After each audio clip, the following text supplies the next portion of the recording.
future অপশ্যনছটো এনেকুৱা বস্তু হয় আপোনাৰ মানে কি উইদিন এ ছিংগল ডে আপুনি 1 লাখ 1 কৰোৰো কমাব পাৰে উইদিন এ ছিংগল ডে আপুনি 1 লাখ 1 কৰোৰ হেৰাবও পাৰে ইনভেষ্টিঙত আপুনি লং টাৰ্ম চিন্তা কৰিব লাগে মিনিমাম 1 বছৰ 2 বছৰ 5 বছৰ 10 বছৰ এনেকুৱাকৈ চিন্তা কৰিব লাগে আৰু ট্ৰেডিঙত আপুনি এদিন দুদিন বা এসপ্তাহ মেক্সিমাম আপুনি শ্বেয়াৰটো কিনা বেচা কৰি পেলাই কৰিব পাৰে সদায় ইনভেষ্টিং হওক বা ট্ৰেডিং হওক আপুনি ষ্টপ লছ লগোৱাটো দৰকাৰী হয় নমস্কাৰ এটা নতুন ভিডিঅ'ৰ মাজলৈ আপোনালোকক স্বাগতম জনাইছোঁ মই প্ৰাঞ্জল আৰু মোৰ সৈতে আজি আছে ৰূপম দা নমস্কাৰ স্বাগতম আজি আমি কথা পাতিম ইনভেষ্টমেণ্ট আৰু ট্ৰেডিঙৰ কি পাৰ্থক্য ইনভেষ্টমেণ্ট আৰু ট্ৰেডিঙৰ কাৰণ এই বিষয়টোৰ ওপৰত আপোনালোকে বহুতে কুৱেৰি কৰি আছিল বহুতে জানিব বিচাৰি আছিল কমেণ্ট বক্সতো প্ৰশ্ন আছিল মই পোনপটীয়াকৈ সুধিছোঁ ৰূপম দা ইনভেষ্টমেণ্ট আৰু ট্ৰেডিং কি পাৰ্থক্য দুটা চাওক ইনভেষ্টমেণ্ট হ'ল আপোনাৰ এটা লং টাৰ্ম কথা আপুনি এটা শ্বেয়াৰ পিক কৰি পেলাই আপুনি 5 বছৰ 10 বছৰলৈকে থৈ দিলে মানে ইনভেষ্টমেণ্ট কৰি পেলাই আপুনি শ্বেয়াৰটোক পাহৰি যাব লাগিব যে তাতে মই ইনভেষ্টমেণ্ট কৰি থৈ দিছোঁ তো আপুনি সেইটো কৰিলে that is called investment no' doubt সেইটো কথা নহয় যে আপুনি 5 বছৰ বা 10 বছৰে থ'ব পাৰে আপোনাৰ যদি ভাল নলেজ আছে শ্বেয়াৰ মাৰ্কেটৰ ওপৰত আপুনি 1 বছৰতো সেই প্ৰফিটটো ল'ব পাৰে যোনজন এজন মানুহে আপোনাৰ 10 বছৰত ল'ব পাৰে সেই বস্তুটো আপুনি এবছৰতো ল'ব পাৰে তাৰে কাৰণে দৰকাৰী হয় এটা এনালাইচিছ কল টেকনিকেল এনালাইচিছ জানিলে আপোনাৰ মানে আপুনি সেই বস্তুটো এবছৰতো কৰিব পাৰে 6 মাহতো কৰিব পাৰে বা আপুনি 10 বছৰতো হেৰি কৰিব পাৰে তো ইনভেষ্টমেণ্ট বুলি ক'লে আমি লং টাৰ্ম বিচাৰোঁ এটা ভাল ফাণ্ডামেণ্টেল ষ্টক এটা কিনি পেলাই আপুনি 5 বা 10 বছৰলৈ থৈ দিয়ক সেইটোক কয় ইনভেষ্টমেণ্ট বুলি আৰু এতিয়া ট্ৰেডিং আহিলে মানে কি কম সময়ত ট্ৰেডিং হ'ল আপোনাৰ একদম কম সময়ত মেক্সিমাম যদি চাবলৈ যায় আপুনি ট্ৰেডিং কৰিব পাৰে 7 ডেজৰ উইদিন 7 ডেজ যদি আপুনি শ্বেয়াৰ এটা কিনা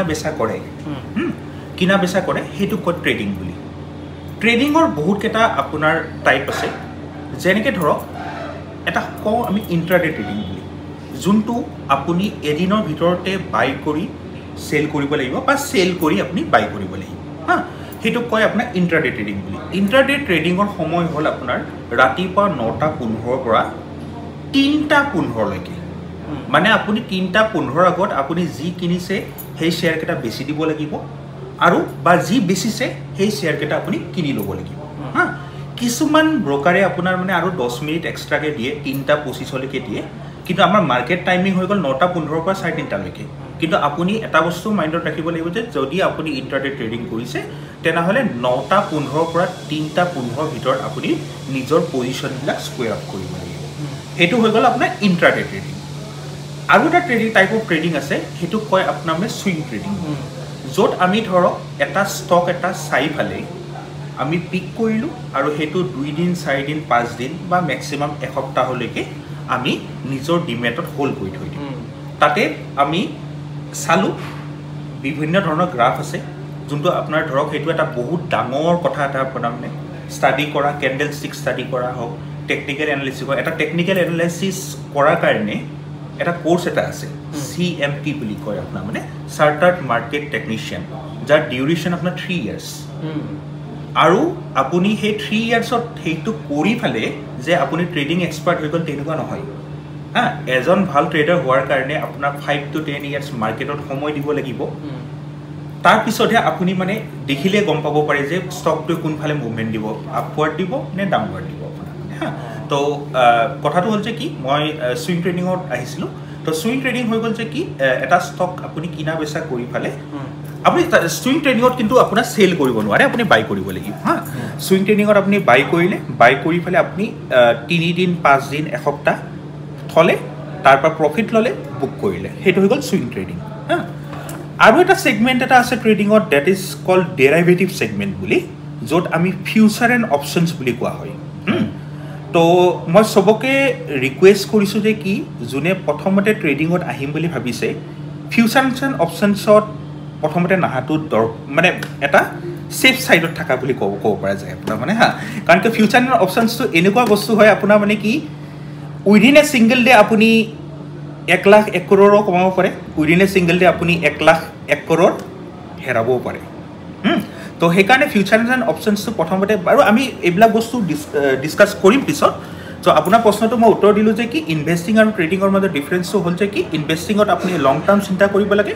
মিনিমাম 1 বছৰ 2 বছৰ 5 বছৰ 10 বছৰ এনেকুৱাকৈ চিন্তা কৰিব লাগে আৰু ট্ৰেডিঙত আপুনি এদিন দুদিন বা এসপ্তাহ মেক্সিমামত আপুনি শ্বেয়াৰটো কিনা বেচা কৰি পেলাই কৰিব পাৰে মানে ট্ৰেডিংটো চাব গ'লে আমি তেনেহ'লে ক'ব লাগিব ট্ৰেডিংটো অলপ ৰিস্কি হয় ট্ৰেডিংটো বহুতখিনি ৰিস্কি হয় চাওক ইনভেষ্টমেণ্টত যদি আপুনি মই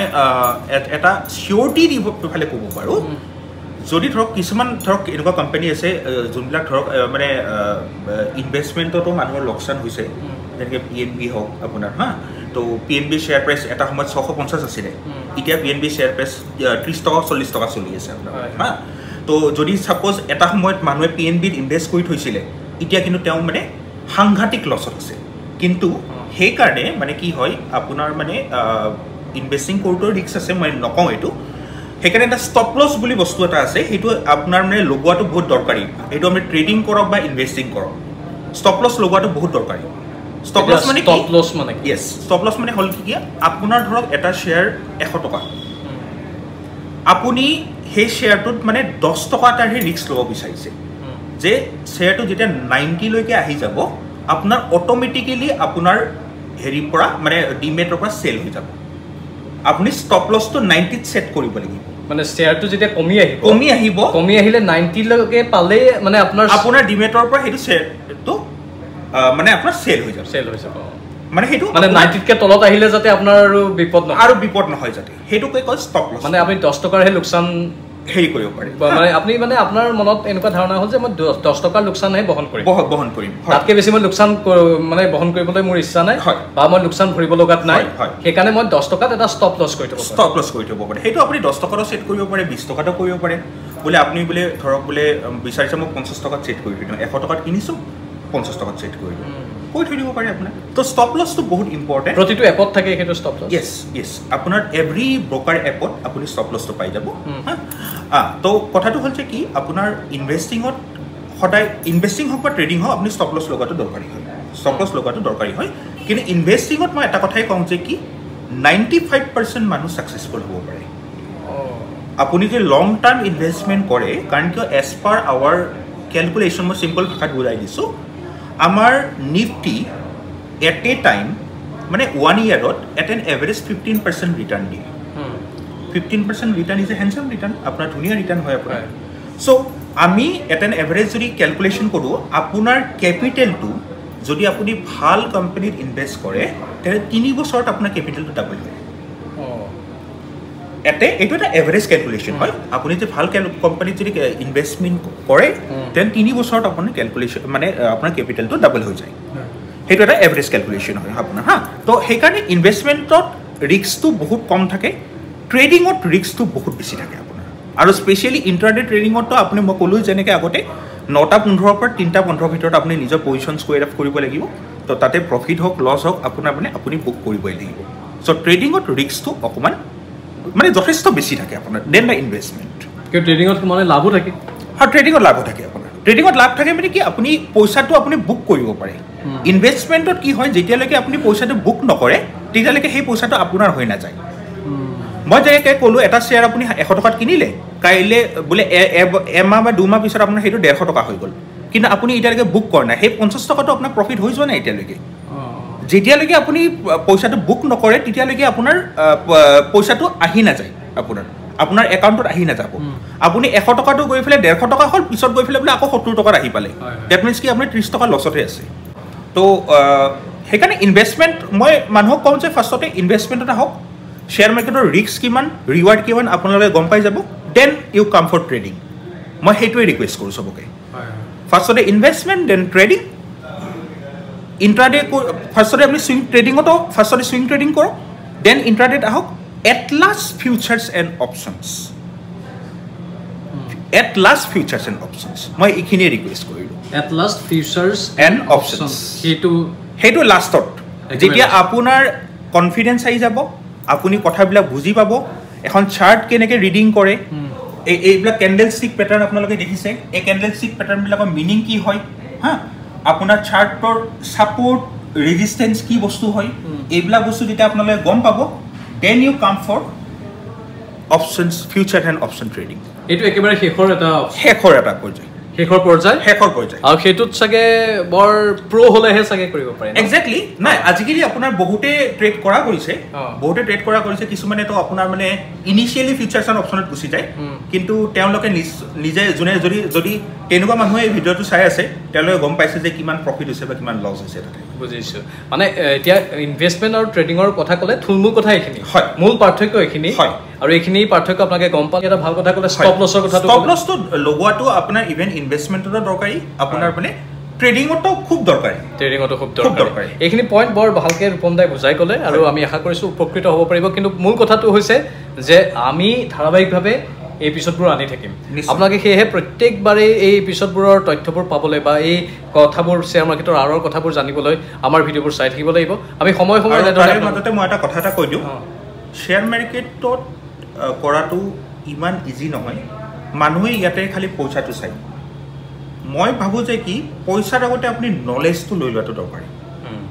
উইদাউট নলেজ আপুনি যদি পইচাটো চাই আপুনি ইনভেষ্টিং কৰিছে বা ট্ৰেডিং কৰিছে কিন্তু কিয় কৰিছে কি পইণ্টটো চাই পেলাই কৰিছে নলেজটো লোৱাটো বহুত দৰকাৰী আপোনাৰ নলেজ নোহোৱাকৈ আপুনি যদি ইনফেক্ট যদি পাৰ ডে লেক্সতো ইনকাম কৰি আছে ডেট ইজ ভেলুলেছ বৰ ডাঙৰ কথা প্ৰত্যেকটো বিষয়তে নলেজ লাগে মই বাৰে বাৰে মোৰ ভিডিঅ'বোৰত কওঁ সেইকাৰণে প্ৰথমে জ্ঞানটো আহৰণ কৰি লোৱা দৰকাৰ আৰু জ্ঞান আহৰণৰ পাছত আপুনি এনেও টকা আহিব এজন মানুহৰ যেতিয়া জ্ঞান থাকিব টকা অহাৰ ৰাস্তা অট'মেটিকেলি খোল খাই গৈ থাকিব ধন্যবাদ জনাইছোঁ আজি ভিডিঅ'টো চোৱাৰ বাবে ৰূপম দা থেংক ইউ পৰৱৰ্তী সময়ত আৰু নতুন ভিডিঅ' আপোনালোকৰ বাবে আনি থাকিম আজিলৈ বিদায় লৈছোঁ বাই বাই